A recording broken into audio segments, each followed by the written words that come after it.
Morning, I mutter, reaffirming. Morning. It's morning. The dawn has broken, unmistakably. Why is that such a mood? I'd been bracing myself for a while, convinced that Suren would come again last night. I exhaled grandly, relieved. And then I hit the pillow, feeling like I was losing it because I was so nervous. I'm glad he didn't come, but... Upon calming down, I began to wonder why he hadn't come. Well, with me being as nasty as I have been, he would come to despise me. But then again, we've been fighting ever since we met. Maybe, after having slept with me once, it wasn't what he imagined, and now he wants to trade me in for Shalu. Girl, you are not feeling this way right now. Like, I'm questioning. Maybe because I was mean? But did I not, was it not, like, good? Oh, Naala. I don't even want to think about it, but the haze in my chest is thickening. It felt like I had wanted him to come, which only put me in agony and increased my frustration. Yeah, I mean, it does kind of sound that way, not gonna lie.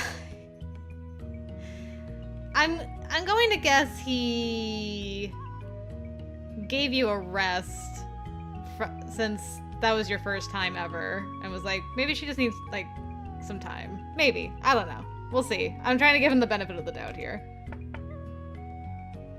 Good morning, missus. Breakfast ready. With the sound of a knock on the door, I hear a cheerful voice. I was about to respond cheerfully when I suddenly stopped. With Suren again? Yeah?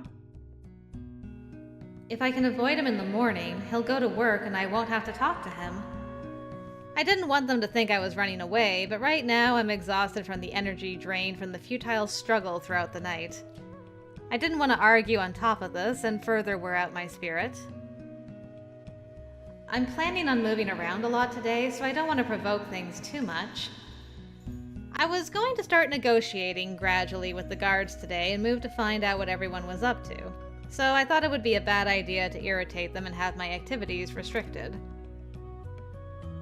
I don't need breakfast. Huh? Naran's like, that's it, I'm coming in. I answered, and Naran came in immediately, looking impatient. He rushes over and kneels in front of me as I sit on the bed. He looked like he was pleading, or about to plead, and I inadvertently sighed. I understand how you feel, but in Nasla it's a rule that married couples eat together. Besides, I'm sure you'll grow to like Bro a little more after talking to him at the meal table. Stand up, Naran. The floor is cold. I don't want to force you, missus, but I don't think Bro will allow this. I'll eat lunch. Besides, the night is more than enough for my wifely duties. Missus. Naran opens and closes his mouth a few times to see if he can somehow convince me. Finally, he broke under my stubbornness and stumbled out of the room. I'm sorry, Naran, but I still can't with Suren. Yeah, like, why do I imagine just that scene from Beauty and the Beast where he's like, it would do me great pleasure if you would join me for dinner. And then she's like, I'm not hungry. He's like, then you can stay here and starve. I like, someone's gonna come in here and be like, what the heck, woman? We're eating breakfast. It was while I was apologizing to Naran internally. The door blew open forcefully, startling me. Yup. Looking in that direction, I saw the very person I wanted to avoid in the doorway. Suren, with a very unpleasant look on his face. Suren? Ah, Bro! The missus isn't feeling well. Naran, who had followed him, stepped in between to protect me. Oh, Naran. However, Suren brushed him aside with one arm and looked down at me from directly in front. Sick, huh? I almost cowered from the sharp look in his eyes. I glared back at him with all my might in my eyes, and Suren snickered and turned on his heel. I was half relieved to see him leave, but... Hey, bring the food in here. Oh, He got her. Uno reverse. Just like, okay, if she's too sick to leave her room, I'm bringing breakfast to her room. Yes! Suren raised his voice and sent an order to the servant in the corridor. I couldn't believe my ears and froze dumbly at the contents of the order. Huh? The waiters came in one after another, and the meal was prepared in no time. The array of sumptuous dishes laid out in my room made my throat churn in a different way than my appetite. It is astonishment. I got astonishment in my throat. I never thought he'd go this far. I don't know how it is in Roos, but in Nasla, when the husband is home, the wife always eats with him. Awfully bold of you to be forcing me to do wife-like things when you think of me as nothing more than a tool. I'm probably irritated because he talks too much in such a high and mighty, commanding tone every time. However, given what I want to do moving forward, it's best to shut up and play along. I knew that, but I couldn't nod my head. I was confused by that thought process early, not gonna lie. When she's just like, okay, I wanna start pushing against this a bit, get some information, start moving around a bit more. Best not to upset things. I'm not eating breakfast with you. I'm like, that's not going to upset things? Girl, the math ain't mathin' with this. I don't understand your reasoning there at all. But I guess it's working out in the end, because Suren's like, I'm eating breakfast with you anyway. I lifted my tray, which was placed across from Suren, and quickly moved it to the corner of the room. Yeah, you're really currying some favor here, Naala. Good job. Eat over here. No. You're my wife. He's so violent, but in some strange way he sticks to old-fashioned formalities. I was angry at his pompous attitude, but I couldn't help but laugh at the hilarity of it all. While lifting the corners of my eyes, I spoke with a smile on my lips. You're so rude at night, but strangely so old-fashioned and reserved in the daytime. What? Suren, with a furrowed brow, tried to approach. At that moment, I thrust one of my palms forward. Suren glances at my roadblock. What the hell? Do not cross this line. The sunlight shining through the window had just created a line of light and dark between me and Suren. I showed it with my eyes and expressed caution with my whole body. Accepting the conditions of our relationship, I will bear your child. I will fulfill my duties. But that's not something you do early in the morning. In other words, we don't need to make contact now, so don't cross this line and stay away from me. I thought he was going to get angry again, but Suren looked at me seriously with a straight face. It's eerie when predators suddenly become docile. I ask while being cautious. If you've got a problem with that, then just say it like you usually do.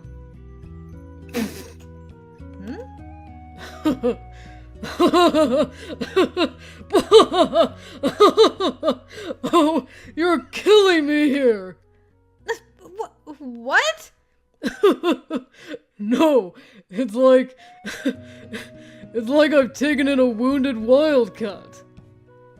Huh? Are you mocking me? How? Wildcats are cute. Cute? What are you saying? Wildcats are scary when provoked. Yeah, I know. Anyway, let's eat. I'm starving. He did not take her seriously at all. Just laughed in her face and was like, all right, let's eat. You guys really are the worst couple. After a hearty laugh, Suren sat back down in front of his tray. I wonder if he's even aware. Well, that was more of a compliment to the wildcat, not to women. If you don't hurry and sit down, I'm gonna cross that line. I got it. But then she has to cross the... Oh, well, whatever. Just continue. Just go. I take the plate with a caution that makes all the hairs on my body stand on end. But then he gave me the same sharp look again as before, and my appetite was greatly reduced. What the hell? Why are you looking over here? I feel a lump in my throat, as it feels like he's watching my every move. As a result, that morning I could hardly eat anything under Suren's watchful eyes. The sound of insects singing the seasons from far away. At a time of day when I would normally be listening to the cool tones, I was in the mood for a tongue lashing. Okay. I wonder if I'm catching bad habits. Hey, pour me a drink. Next to me, the owner of those bad habits was having dinner and gave me an order as if it were completely natural. Naala, I'm worried for you. He indicated a bottle of alcohol with his chin and put out his cup.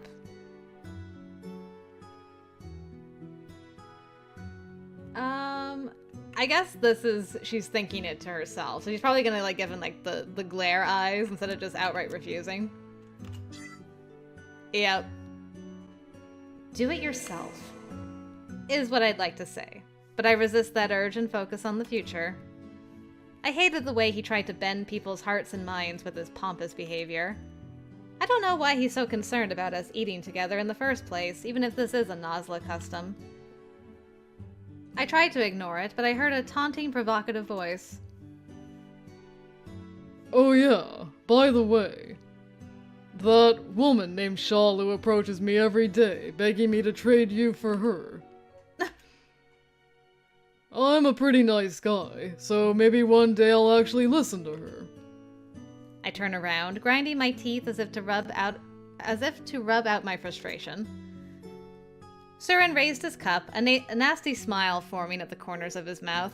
Just keeps right like, might just take your friend. What do you think about that, eh? Here you are, husband. I offered his drink in a flat, formal voice. Even that took everything I had, but Suren furrowed his brow, seeming dissatisfied. That was pretty lifeless. This is just how I am. Not when you're with him. Him? Naran. I know you smile more when you're with him. Oh, damn. Well, use that brain of yours and figure out why that might be. Maybe you're just mistaken. Nope, you were smiling. Certainly, when it was just me and Naran together, that situation might have occurred. But I'm sure that's never happened with Suren around, partly because I'm always on edge. Yeah, I'm like, he's obviously seen something. He's got an interest in you. That much is a certainty. He really wants to win you over. He's just awful. Absolutely the worst at doing it. I wonder when he could have seen that. I thought Suren was only interested in my body, but apparently that's not quite the case. Whether it's through monopoly or domination, he seems to want whoever he's made into his woman to have a certain amount of attachment to him. If you can smile with him, then you can talk normally with me. Why? Because I'm your husband. He spoke in a tone as if to say, of course, why would you think otherwise? I'm tired of refuting him, so I'll just let it slide. Yeah, right. I lost what little appetite I might have had, already drained due to fatigue. But I have to drink this much. On the tray is the liquid meal that Naran made for me. He's just blending everything for her. I remembered the sweetness that melted on my tongue and consciously woke up my appetite. All right, I made up my mind and reached for the vessel. He's looking at me again. That sharp, pointed glare. I lose my appetite every time I feel it. With a sigh, I let my shoulders drop and put the vessel I was holding back on the tray. You're not gonna drink it. Maybe later. Silence fell, and only the sound of insects dominated the area. Normally he'd be complaining, so why is he staying silent now? I had no idea what Suren was thinking, and to be honest, it was terrifying. I feel a strong gaze on my cheek and a nasty sweat on my back. I knew he was staring at me, so I kept looking down, trying not to make eye contact even if I wanted to. After I had endured for a while, a hand reached out from the side and took the vessel that was on my tray. I hear what sounds like drinking and know that the juice has been taken away. After Naran went through the trouble of making it for me. This is too much, even for harassment. I turned away to cry, and suddenly my chin was grabbed. What? Oh no! My brain was like half a second too late to realize what was happening. Oh, all of a sudden I was like, wait, did he come and drink it? Is he going to do like the whole liquid transfer thing through the kiss? Good lord. Like, I'm gonna feed you. Well, I guess that's one way to start a kiss, CG. Let's go. Question mark. Look, you just gotta, like, not stare at her while she's eating, okay? I know you're like, I'm worried she's just gonna pass out from hunger, but you gotta, like, stop glaring at this woman. I tried to protest, but my mouth was blocked by something soft. Something poured into me immediately, and I almost spit it out. Breathing through my nose, I gasp as a sweet smell pierces my nostrils. Delayed, I recognized the taste and knew what I had been given to drink. There, you drank it. What are you doing? My voice trails off, more in surprise than anger. I never thought that I would be forced to drink it mouth to mouth. Don't be surprised. Not like we haven't done more than that. He pulls me in by my waist, and I recall the terror of that night. My body freezes reflexively, and Suren laughs heartily. Don't worry, we're not gonna do it tonight. Then why... If I leave you be, you won't eat anything. And if I forced you, you'd probably spit it out. Even so, why this method? While I was protesting, Suren raised the cup and took another sip. I tried to escape from his hold, but I couldn't get away from his muscular arms. He easily suppresses my desperate resistance, and our lips are brought together again. The sweet juice that flowed down my throat felt as hot as boiling water. The moment I move my tongue to yell at him, my tongue touches Suren's and I freak out. What is this situation?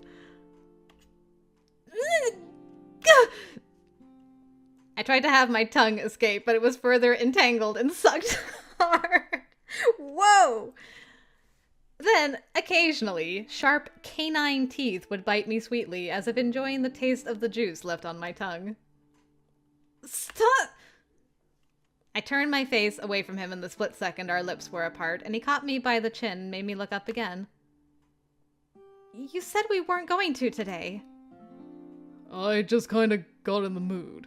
Oh yeah? You just kinda got in the mood, eh? Just kinda what? Don't go back on what you said! You barbarian! Stop!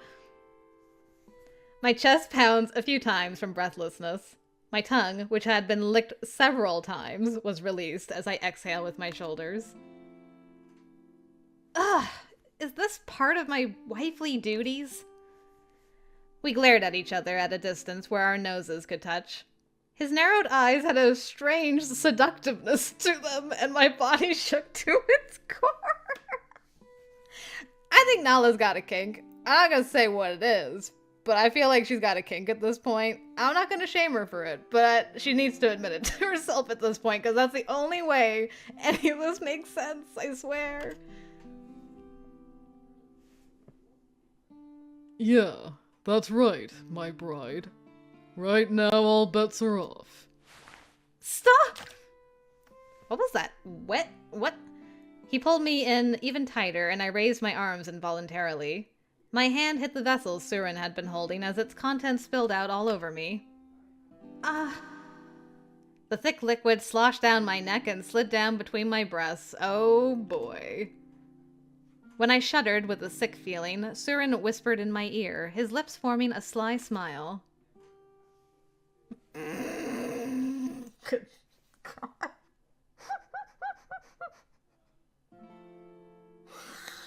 Oh no. I'm dizzy. We're fine. It's fine. It's fine. I'm gonna disassociate for a bit. It'll be fine. Going through the trouble to prepare a sweet nectar to close things out. Were you in the mood too? He sucked on my inner lips, exposing the juice with a flattened tongue. The feel of wet flesh sliding over my skin opened up every pore on my body. Ooh. Even though I was just being licked, the sticky slurping sound was lewd. I can imagine.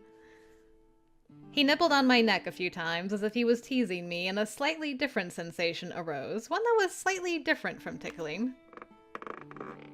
As the power drained from my body, he picked me up and laid me down on the bed next to me. I thought you weren't going to do that anymore.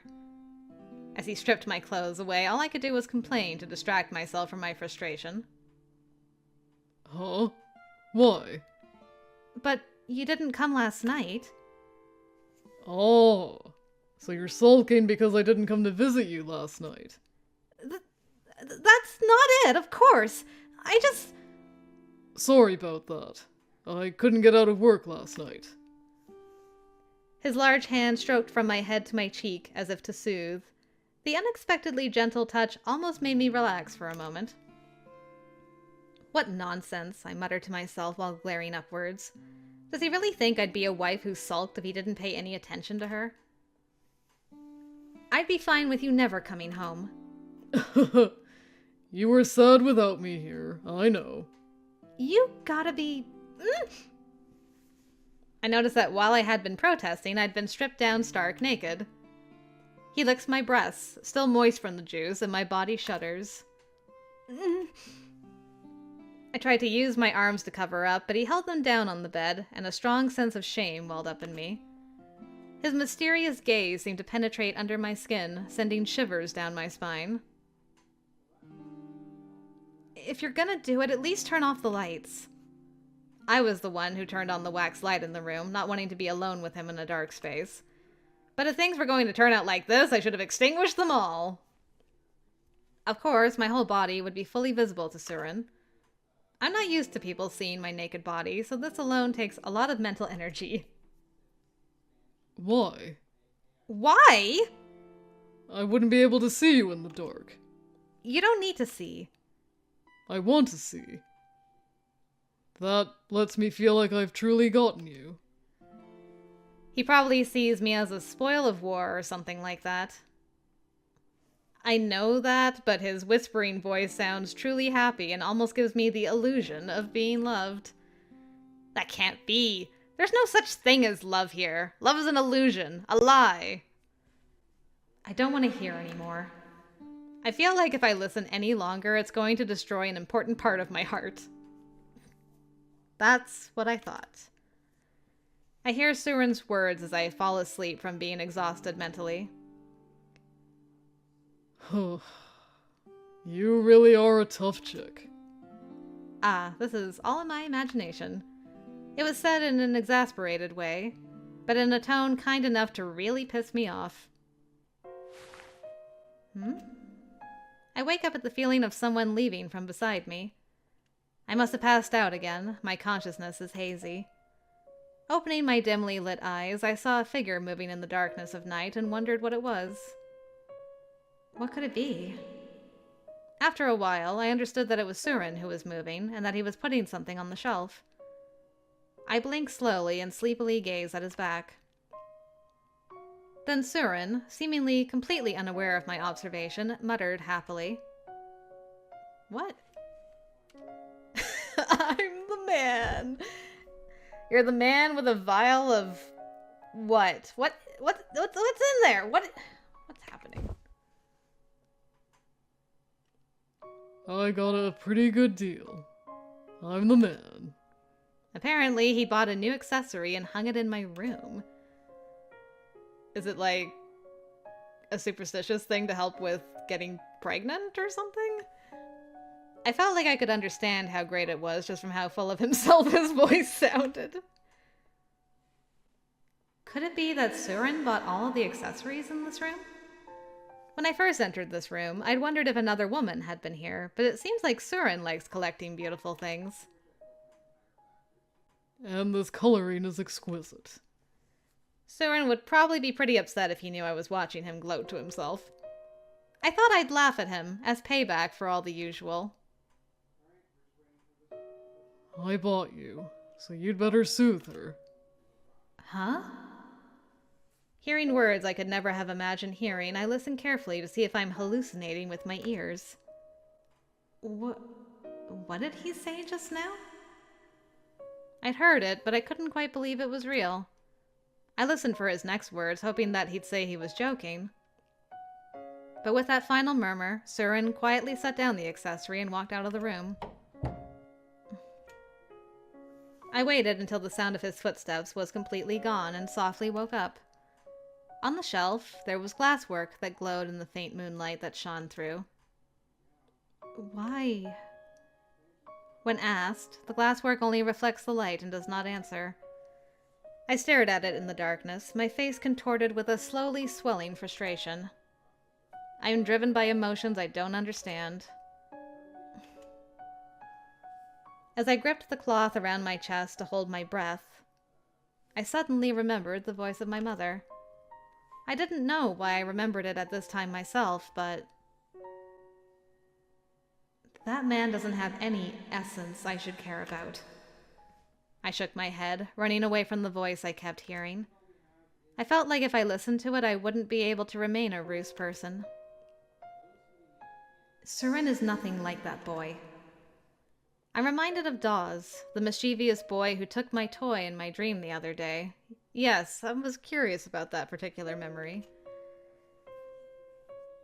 He played tricks on me often after that, and although ultimately we never became friends, but I heard from someone that he took that toy from me because he wanted to be friends with me. The reason why I said I heard it is because after Dawes graduated from school, he fell off a horse and died. Damn. Without ever being able to say, let's be friends, he'd gone off to the moon far too soon. No way. Are you telling me in this game too they have lore about like when you die, your soul goes to the moon? We just had that in Steam Prison. For crying out loud, why is there so many connections between these two games?